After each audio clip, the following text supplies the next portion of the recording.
Hello friends, आज मी बनवणार आहे करड्याची भाजी. तर तुमच्याकडे काय बोलता नक्की कमेंट करून सांगा. तर भाजी मी धुवून व्यवस्थित कट करून घेतलेली. मी गावी आलेले आहे आणि गावाकडे अशा पद्धतीने भाजी बनवतात. तर मग मी थोडीशी शिजून घेतलेली पाणी टाकून. त्यानंतर मसाला काढून घेतलेला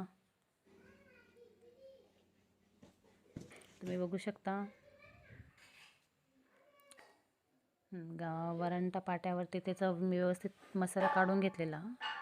भाजी व्यवस्थित बारीक करून घेतली. तेल घेतलं, तेलामध्ये लसूण, जिरे, मोहरी हे सर्व व्यवस्थित टाकून घेतलं. शिजवलेली बारीक केलेली भाजी त्यामध्ये मिक्स करून घेतलेली.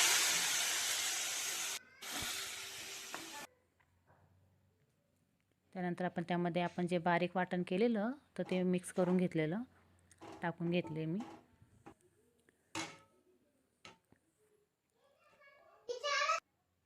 आणि त्यानंतर एक छानशी उकळ काढून घ्यायची. आणि बघू शकता आपली भाजी रेडी झालेली. बाजरीची भाकरी, चुलीवरची मिरची आणि भाजी तर खूप छान लागते. ट्राय करा.